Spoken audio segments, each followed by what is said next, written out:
everyone, I am SATEESH and you are watching study point. प्यारे विद्यार्थियों, जैसा कि हमने आपसे वादा किया था कि रीऑर्डरिंग की 250 की एक पीडीएफ को हम खुद सॉल्व करेंगे और उस पीडीएफ के द्वारा यूपी बोर्ड और सीबीएसई बोर्ड में पूछे जाने वाले रीऑर्डरिंग के इस क्वेश्चन से किस प्रकार से आपको पूरे नंबर गेन करने हैं, ये पूरा तरीका हम बताएंगे। मैं गारंटी देता हूं कि अगर आप इस 250 क्वेश्चन की पीडीएफ को मेरे साथ सॉल्व कर लेते हैं और वीडियो को लगातार कंटिन्यू देखते हैं तो आप बोर्ड एग्जाम में बेहतर नंबर लाएंगे। तो बने रहिए मेरे साथ। और आज हम चर्चा करने वाले हैं बहुत ही बेसिक टॉपिक, 2 नंबर जो आपको बोर्ड एग्जाम में दिलाता है, रीऑर्डरिंग की। तो चलिए वीडियो को शुरू करते हैं। तो देखा जाए तो रीऑर्डरिंग है क्या, रीऑर्डरिंग कहते किसको है? तो रीऑर्डरिंग क्या होता है, जैसा कि आप पीडीएफ में देख पा रहे हैं, पीडीएफ में लिखा हुआ है an arranged series of words to make a meaningful sentence is called reordering. इसका मतलब है कि शब्दों की श्रृंखला को जब हम एक सही क्रम में रखें जिससे एक सार्थक अर्थ निकले, उसी को हम बोलते हैं रीऑर्डरिंग, यानी किसी भी चीज को सही क्रम में रखना।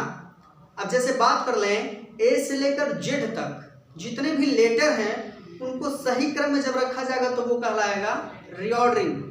तो रीऑर्डरिंग किसी भी चीज को जब हम सही क्रम में रखते हैं, सही क्रम में रखते हुए आगे बढ़ जाते हैं, उसी को बोलते हैं रीऑर्डरिंग।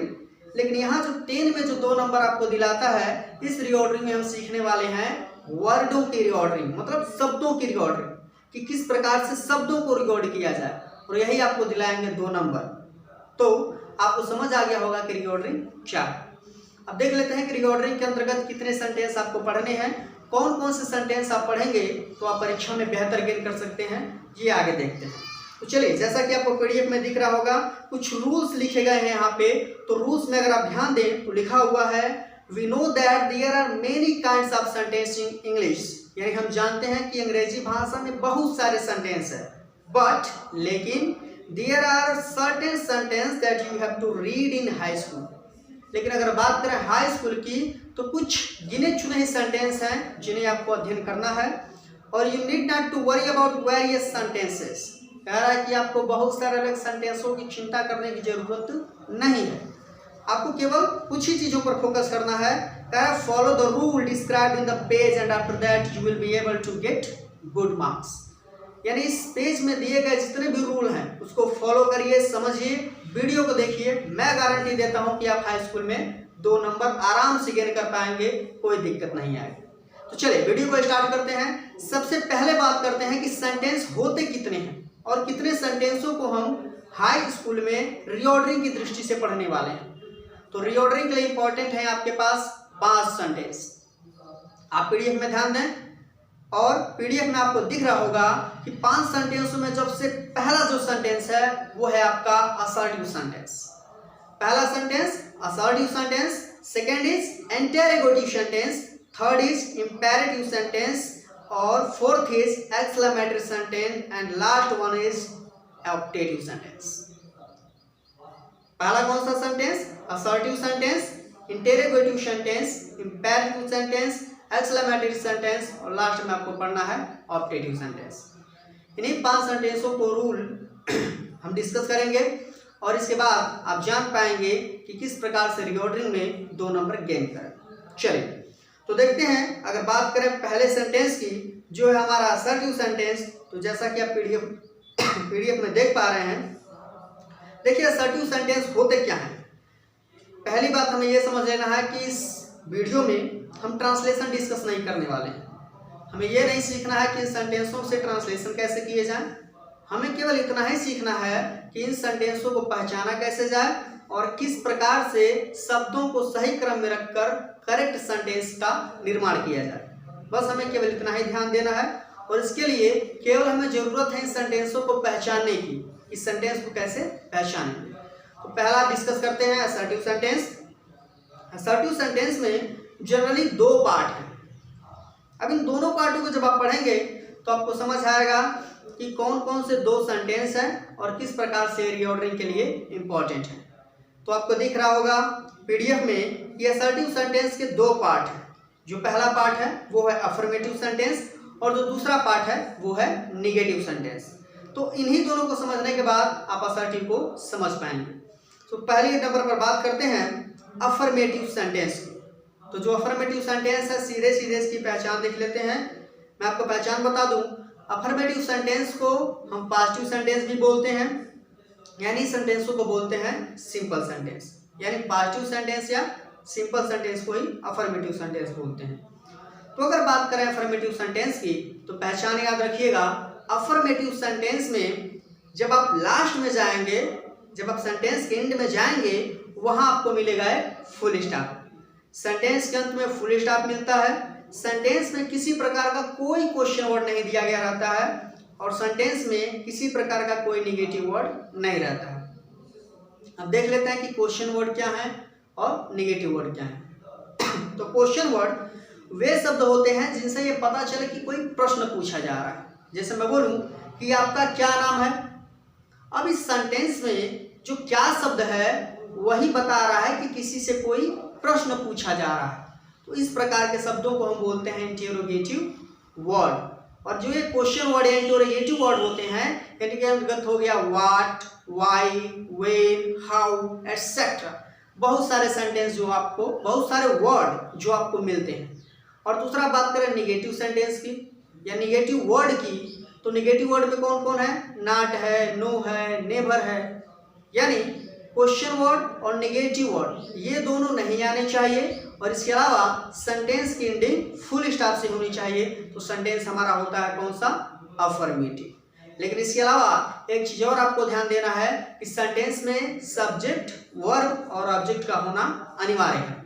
अगर सेंटेंस में सब्जेक्ट वर्ब के साथ ऑब्जेक्ट नहीं आ रहा है तो भी सब्जेक्ट में, सेंटेंस में सब्जेक्ट और वर्ब का होना अनिवार्य है। तो अफर्मेटिव सेंटेंस की पहचान फिर एक बार देख लें। सेंटेंस के अंत में फुल स्टॉप, सब्जेक्ट और वर्ब का होना अनिवार्य है और इसके अलावा सेंटेंस में क्वेश्चन वर्ड और नेगेटिव वर्ड नहीं होने चाहिए। चलिए तो चेक करते हैं कि किस प्रकार से हम इस सेंटेंस की रीऑर्डरिंग करेंगे। देख लेते हैं, एग्जांपल दिया हुआ है, दिया है ब्रदर राम माई ईच। अब इस सेंटेंस में आप देख पा रहे हैं कि अंत में लगा हुआ है फुल स्टॉप, और जो ये फुल स्टॉप है वो हमें बता रहा है कि सेंटेंस हमारा अफर्मेटिव है या फिर निगेटिव है, दोनों हो सकते हैं। लेकिन कंफर्म कैसे करेंगे, तो फिर वही काम, चेक करिए सेंटेंस में कोई क्वेश्चन वर्ड ना हो और कोई निगेटिव वर्ड ना हो। तो सेंटेंस में ना ही कहीं कोई क्वेश्चन वर्ड दिख रहा है, ना ही कहीं निगेटिव वर्ड दिख रहा है, इसका मतलब है कि सेंटेंस हमारा अफर्मेटिव है। अब रीऑर्डरिंग करेंगे तो रीऑर्डरिंग करने के लिए सबसे पहले जरूरत किसकी होती है, सब्जेक्ट की। और वो हमारा सब्जेक्ट क्या है, सब्जेक्ट है हमारा राम। और राम लिखने के बाद एक हेल्पिंग वर्ब लिखेंगे, जैसा कि आपको अफर्मेटिव सेंटेंस के रूल में दिख रहा होगा, सब्जेक्ट प्लस वर्ब, और वर्ब में भी दो तरह के वर्ब, हेल्पिंग वर्ब और मेन वर्ब। उसके बाद ऑब्जेक्ट। तो सबसे पहले हो जाएगा सब्जेक्ट, यानी सबसे पहले हो जाएगा राम, और राम के बाद लिखेंगे इज, उसके बाद लास्ट में जो कॉम्प्लीमेंट है माय ब्रदर उसको ऐड करेंगे और सेंटेंस के अंत में लगाएंगे फुल स्टॉप। इस तरह आपके पहले सेंटेंस की रीऑर्डरिंग होती है और इसी प्रकार की रीऑर्डरिंग करके आप 2 नंबर बेहतर गेन कर सकते हैं। चलिए अब इसमें जो एक्सप्लेनेशन दिया गया है वो एक्सप्लेनेशन मैंने आपको समझा दिया। अब बात करते हैं एग्जाम्पल नंबर 2 की, जो दिया हुआ है Radha two is school going now. प्यारे विद्यार्थियों, यह जो सेंटेंस है उस सेंटेंस की एंडिंग में अगर आप जाएंगे, सेंटेंस के लास्ट में अगर आप जाएंगे तो सेंटेंस के लास्ट में मिल रहा आपको फुल स्टॉप, और जो फुल स्टॉप है वो दर्शाता है कि सेंटेंस या तो कौन सा होगा, सिंपल, या सेंटेंस होगा नेगेटिव। लेकिन आप क्लियर कैसे करेंगे, फिर वही काम, चेक करिए सेंटेंस में क्वेश्चन वर्ड और नेगेटिव वर्ड है कि नहीं। तो सेंटेंस में ना ही क्वेश्चन वर्ड है ना ही नेगेटिव वर्ड है, इसका मतलब सेंटेंस हमारा अफर्मेटिव है। और सेंटेंस जब भी अफर्मेटिव हो, सेंटेंस की स्टार्टिंग करिए सब्जेक्ट से। तो सब्जेक्ट हमारा कौन सा है, आप देख पा रहे हैं सब्जेक्ट इसमें लिखा हुआ है राधा, और राधा के बाद आप देख पा रहे हैं आपको लगाना है एक हेल्पिंग वर्ब। तो हेल्पिंग वर्ब कौन सा है, इज, राधा इज। और इज के बाद आपको वर्ब चाहिए, वर्ब दिया हुआ है गोइंग, तो हो जाएगा राधा इज गोइंग, यानी राधा जा रही है। और राधा कहाँ जा रही है, स्कूल जा रही है, तो Radha is going to school now, और लास्ट में लगा देंगे फुल स्टॉप। तो क्वेश्चन जो इसमें एग्जाम्पल नंबर 2 था उसका ये सॉल्यूशन हो गया। अब एग्जाम्पल नंबर 3 देखते हैं, दिया है completed his my brother has homework. अब इस सेंटेंस में फिर वही काम चेक करेंगे सेंटेंस कौन सा है। तो सेंटेंस है अफर्मेटिव। अफर्मेटिव सेंटेंस की क्या पहचान, सेंटेंस के अंत में फुल स्टॉप, सेंटेंस में no question word, no negative word. तो सेंटेंस कौन सा, अफर्मेटिव। अब ये सेंटेंस आपका अफर्मेटिव हो गया। और अगर बात करें इसके आंसर की, तो आंसर में सबसे पहले क्या लिखना है, सब्जेक्ट। सब्जेक्ट कौन सा हो जाएगा, माय ब्रदर। और माय ब्रदर के बाद आपको चाहिए एक हेल्पिंग वर्ब, जो कि हेल्पिंग वर्ब आपको दिख रहा होगा हैज। हैज के बाद चाहिए वर्ब की थर्ड फॉर्म जो है completed, my brother has completed. और लास्ट में लिखना है हिज होमवर्क, और अंत में जोड़ देना है फुल स्टॉप। क्वेश्चन नंबर 4 जो आपका दिया गया है, the honesty best is the policy. अब इसको कैसे अरेंज करेंगे, अरेंज करने के लिए आप जानते हैं कि ये बहुत ही फेमस एक लाइन है, honesty is the best policy. और आराम से इसको आप रिकॉर्ड कर पाएंगे। सेंटेंस के अंत में फुल स्टॉप है, सेंटेंस सिंपल है। और ये क्वेश्चन 2014 के बोर्ड एग्जाम में पूछा जा चुका है। तो इस प्रकार अफर्मेटिव सेंटेंस आपको बेहतर समझ में आए होंगे। किस प्रकार के इन सेंटेंसों से रिकॉर्डिंग करते हैं वो भी आपको समझ आया होगा। तो अब बात करते हैं हमारे अगले सेंटेंस। तो हमारा जो अगला सेंटेंस है वो है नेगेटिव सेंटेंस। तो बात करते हैं नेगेटिव सेंटेंस की। जैसा कि आपने अफर्मेटिव में देखा कि सेंटेंस के अंत में फुल स्टॉप, सब्जेक्ट, वर्ब होना अनिवार्य है, और सेंटेंस में कोई क्वेश्चन वर्ड नहीं और कोई नेगेटिव वर्ड नहीं। ये पहचान हो गई अफर्मेटिव सेंटेंस की। सेम पैटर्न, सेम चीज एकदम हम काम करेंगे अब नेगेटिव सेंटेंस के साथ। अब नेगेटिव सेंटेंस में क्या देखना है कि जो ये नेगेटिव सेंटेंस होते हैं, इस नेगेटिव सेंटेंस के अंत में फुल स्टॉप आता है। सेंटेंस में सब्जेक्ट भी होता है, वर्ब भी होता है।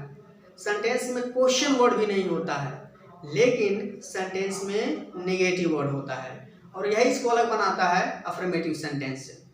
यानी इस नेगेटिव सेंटेंस में फुल स्टॉप आएगा, क्वेश्चन वर्ड नहीं आएगा, लेकिन नेगेटिव वर्ड आएगा। अब इसी पर थोड़ा सा डिस्कस कर लेते हैं। जैसा कि आपको रूल दिख रहा होगा, अब जो ये रूल है वो अफर्मेटिव सेंटेंस के रूल के ठीक सिमिलर है। डिफरेंस क्या है, हेल्पिंग वर्ब के बाद आपको नॉट लगाना है, बिल्कुल अफर्मेटिव का रूल। और डिफरेंस क्या है, नेगेटिव वर्ड में हेल्पिंग वर्ब के बाद आपको नॉट जोड़ना है। तो रूल क्या हो जाएगा, सब्जेक्ट प्लस वर्ब। वर्ब में दो तरह के वर्ब, हेल्पिंग वर्ब और मेन वर्ब। तो जो आपको नॉट लगाना है वो हेल्पिंग वर्ब के बाद यूज करना है, और लास्ट में आपको जोड़ देना है ऑब्जेक्ट। चलिए इसके कुछ एग्जांपल देख लेते हैं। जैसा कि आपको पीडीएफ में दिख रहा होगा, पहला एग्जांपल है boy Madan a good not watch. प्यारे विद्यार्थियों, आप इस वीडियो में और इस पीडीएफ में देख पा रहे हैं कि ये जो एग्जांपल दिया गया है, इस एग्जांपल के एंड में, इस एग्जांपल के लास्ट में आपको मिल रहा है फुल स्टॉप, और उसके साथ इसमें कोई क्वेश्चन वर्ड नहीं है, लेकिन यहाँ एक नेगेटिव वर्ड है नॉट। और जो नॉट है वो दर्शाता है नेगेटिव सेंटेंस को। तो अरेंज कैसे करेंगे, हेल्पिंग वर्ब के बाद क्या लगाना है, नॉट। तो सबसे पहले इसमें ढूंढेंगे सब्जेक्ट। तो सब्जेक्ट हमारा कौन सा है, मदन। तो सबसे पहले हो जाएगा मदन, और मदन के बाद आपको एक हेल्पिंग वर्ब दिख रहा है वॉच। तो मदन वॉच, उसके बाद क्या लगाना है, नॉट। मदन वॉज नॉट, और उसके बाद a good boy. Madan was not a good boy. तो इस प्रकार आप पहले सेंटेंस की रीऑर्डरिंग कर पाएंगे। देखिए इसका एक्सप्लेनेशन दिया गया है, जो मैं आपको समझा दूं। ये एक्सप्लेनेशन ये कह रहा है कि सेंटेंस में यदि सेंटेंस एंड होता है फुल स्टॉप के साथ, सेंटेंस में क्वेश्चन वर्ड नहीं है और नेगेटिव वर्ड है, तो ये सेंटेंस आपका हो जाएगा नेगेटिव सेंटेंस। और ऐसे सेंटेंसों में हेल्पिंग वर्ब के बाद नॉट लिखते हैं। चलिए क्वेश्चन, इसका जो क्वेश्चन नंबर 2 है, यानी जो दूसरा एग्जाम्पल है, उसको डिस्कस कर लेते हैं। एग्जाम्पल कह रहा है कि Sita flowers not is the plucking. प्यारे विद्यार्थियों, रीऑर्डरिंग करने का एक और तरीका है जो मैं आपको बता दूं। रीऑर्डरिंग दो तरह से की जा सकती है। पहली बात, आप रूल के अनुसार चल के रीऑर्डरिंग कर सकते हैं, या दूसरी चीज आप इसके मीनिंग के हिसाब से, सेंटेंस की मीनिंग अगर आप ढूंढेंगे तो सेंटेंस की मीनिंग आपको मिल जाएगी। अगर आप थोड़ा सा भी टेंस पढ़े होंगे तो रीऑर्डरिंग और ज़्यादा आसान हो जाएगी। जैसे दूसरे नंबर एग्जाम्पल में दिया है Sita flowers not is the plucking. प्यारे विद्यार्थियों, जो प्लकिंग है वो वर्ब की आईएनजी फॉर्म है, और इसमें लगा हुआ है इज हेल्पिंग वर्ब के रूप में। तो इज के साथ वर्ब की आईएनजी फॉर्म, कौन सा टेंस, प्रेजेंट का कंटीन्यूअस। और प्रेजेंट के कंटीन्यूअस में अगर हम बात करें तो सबसे पहले लिखते हैं सब्जेक्ट अगर हमारा सेंटेंस निगेटिव है तो सेंटेंस तो निगेटिव है क्योंकि नॉट दिख रहा है, तो सबसे पहले हो जाएगा सीता, उसके बाद is not plucking the flowers, यानी सीता फूल नहीं तोड़ रही है। सिंपल सा तरीका है जिससे आप रीऑर्डरिंग कर पाएंगे। क्वेश्चन नंबर 3 इसका देख लेते हैं। तीसरा एग्जांपल दिया गया है, my not teacher punished yesterday me had. अब ये जो आपके सामने सेंटेंस दिख रहा है, इस सेंटेंस की एंड हो रही है फुल स्टॉप से, सेंटेंस में नॉट दिया गया है, सेंटेंस नेगेटिव है, तो बनाएंगे तो हो जाएगा my teacher had not punished me yesterday. और ये कौन सा टेंस है? ये जो टेंस है वो आपको दिख रहा होगा पास्ट का परफेक्ट। क्वेश्चन नंबर 4 की अगर हम बात करें तो क्वेश्चन नंबर 4 है, milk there in is no cup. और इस सेंटेंस में आप देख पा रहे हैं सेंटेंस में नो शब्द का यूज है, तो जो नो है वो एक निगेटिव वर्ड है, सेंटेंस की एंडिंग हो रही है फुल स्टॉप से, सेंटेंस हुआ निगेटिव। और जब इस सेंटेंस को हम रिकॉर्ड करेंगे तो सबसे पहले लिखेंगे देयर, तो सबसे पहले हो जाएगा there is no milk in this cup, यानी इस कप में कोई भी दूध नहीं है। तो प्यारे विद्यार्थियों, इस प्रकार से आप चीजों को रिकॉर्ड कर पाएंगे। तो इस वीडियो में हमने 2 सेंटेंस डिस्कस किए, अफर्मेटिव सेंटेंस और निगेटिव सेंटेंस। इन दोनों सेंटेंसों के रूल को लास्ट में एक बार फिर डिस्कस कर लेते हैं। अफर्मेटिव सेंटेंस का जो रूल है वो आपको इतना ही याद रखना है कि सेंटेंस में फुल स्टॉप आता है, सेंटेंस में क्वेश्चन वर्ड या निगेटिव वर्ड नहीं आता है, और सब्जेक्ट वर्ब ऑब्जेक्ट का कॉम्बिनेशन मिलता है। निगेटिव में क्या है? सेम चीज जो आपके अफर्मेटिव में है वही निगेटिव में है, बस इतना अंतर है कि इसमें नॉट आता है, नो आता है, नेवर आता है, यानी निगेटिव वर्ड आते हैं, उसमें भी क्वेश्चन वर्ड नहीं आता है। तो ये दोनों सेंटेंस आप बेहतर समझ पाए होंगे। अब बने रहिए हमारे अगले सीरीज के लिए हमारे साथ, और अगले वीडियो में हम डिस्कस करेंगे अपने अगले दोनों सेंटेंसों की। तब तक के लिए स्टडी पॉइंट चैनल को सब्सक्राइब करिए, वीडियो को लाइक करिए, शेयर करिए, कमेंट करिए और अपने सभी मित्रों तक इस वीडियो को पहुंचाइए। वीडियो को देखने के लिए बहुत बहुत धन्यवाद। जय हिंद, वंदे मातरम।